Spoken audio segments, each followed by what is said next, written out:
Good morning.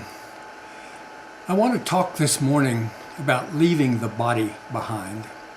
Human lives are individual and full of varied experiences. However, there is one experience that is common to us all at the end of life. We are all working our way toward the moment when we will exit the earth and leave our body behind. The culture prepares us not at all for this universal experience. It has conditioned us to believe that we die into a dead and empty cosmos.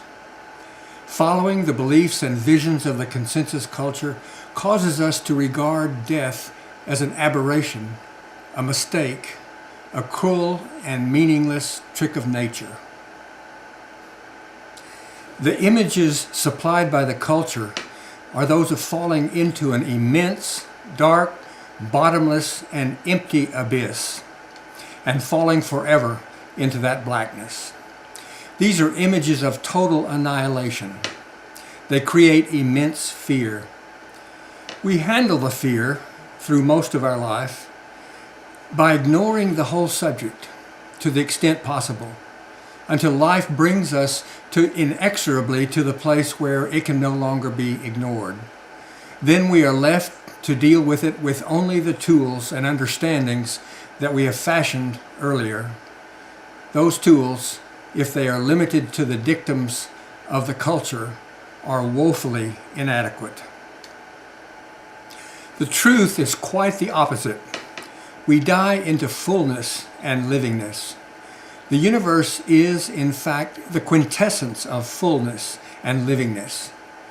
Quantum physics has proved that throughout the cosmos and in all of space, particles are popping into being and instantly disappearing again.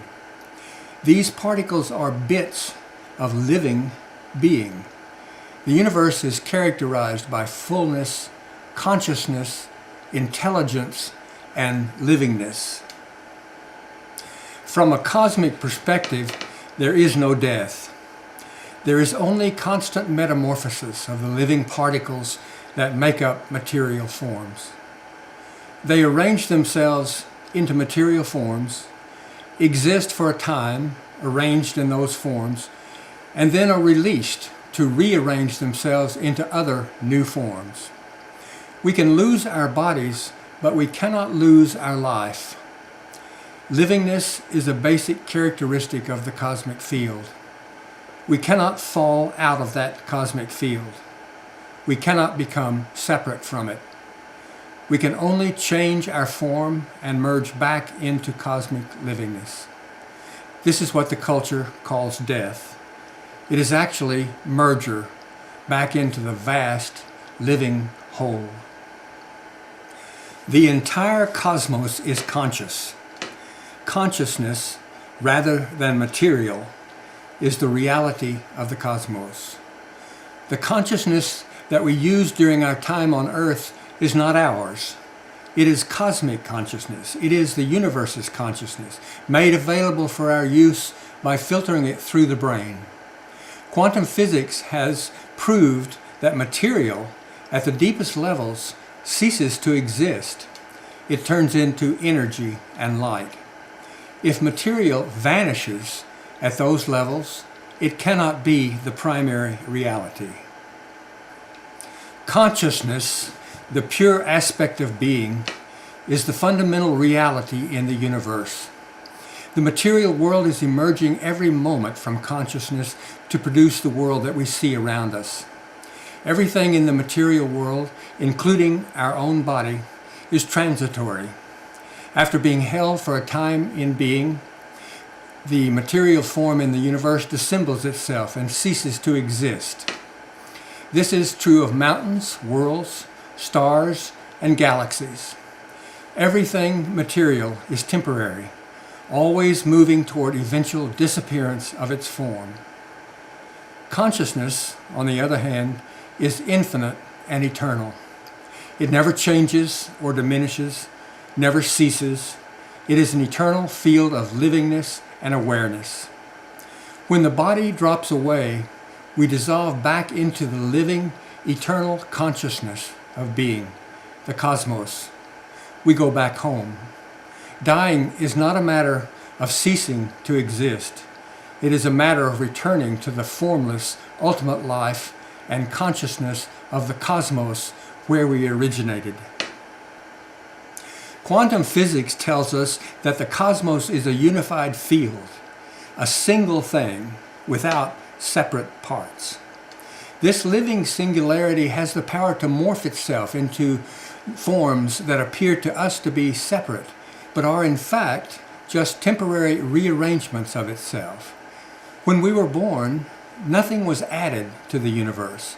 It merely rearranged itself in a new configuration to permit our body, our form, to appear and exist. When we die, nothing is eliminated from the universe. It merely rearranges itself so that our body is no longer part of the panorama.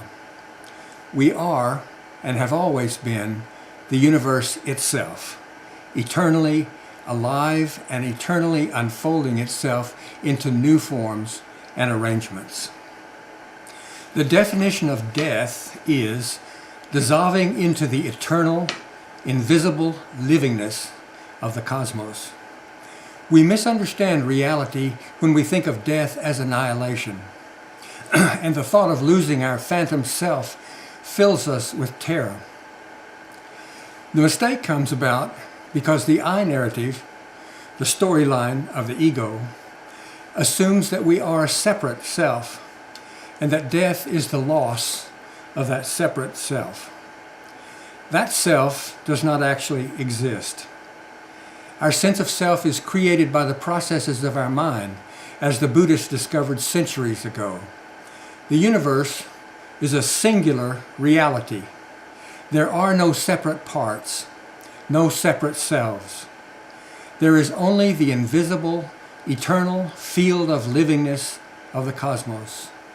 There is only the movement of being from one level of reality to another, from invisible spirit to material forms. We are being itself, both when we are walking the earth and after our body drops away. We are not temporary beings.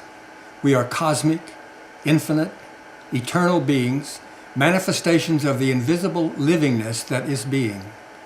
That invisible livingness appears in human form, passes through the material realm and exists for a short time in a body.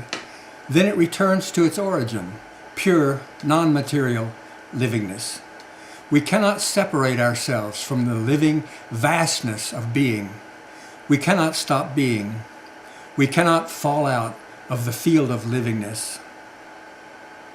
In order to discuss death intelligently, we must define life. Life is the journey of being through temporary individuality in form. As humans, we experience individuality and confuse it with separateness. Separateness is not possible. Being, or the cosmos, is a single, indivisible whole.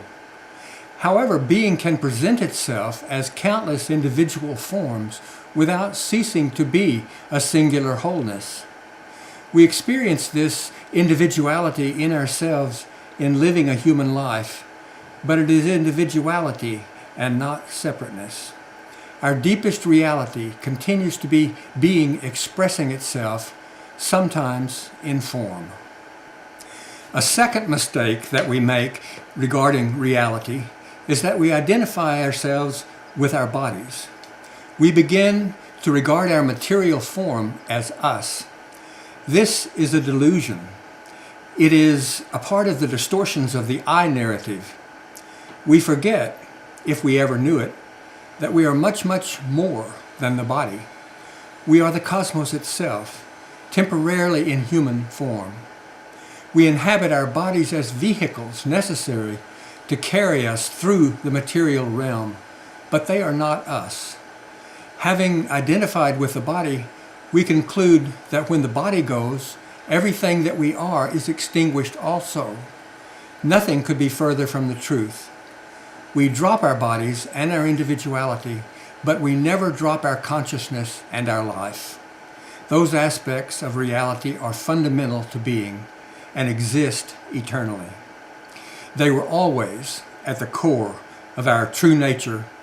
Existing as a separate material self was always an illusion that perhaps is necessary in order to navigate the material realm during our time there, but an illusion nonetheless. When livingness leaves the body, there is a reassignment of the quantum particles that held the body in being as a material form. The body comes apart, and the living particles become available to become new material forms. Being, as the material world, recycles itself in this way, while we join the invisible, ongoing, living, and conscious eternal field of being that is our true nature. We have finished with the material realm for the moment, and we are headed home. Gratitude trumps fear. It also trumps despair and depression. We should spend the last phase of our lives as we contemplate giving up our body, practicing gratitude to being for having been given the opportunity to walk the earth as a human being. We have all been the recipients of a long experience with life, many decades for some of us, with all the richness, surprises, variety, joys, and sorrows that entails. All of us have had wonderful experiences, wonderful people who came into our lives, and wonderful encounters with depth, meaning, and beauty. The more that we can reflect with gratitude back on these gifts, this grace in our lives, the less fear we will encounter when facing the prospect of giving up our bodies. As we leave our body and the earth behind, our possibility is to leave celebrating life and being, celebrating the multitude of rich experiences that we have been granted by being through many years. We have been the recipients of cosmic grace, and we have the awareness conferred by being to realize it.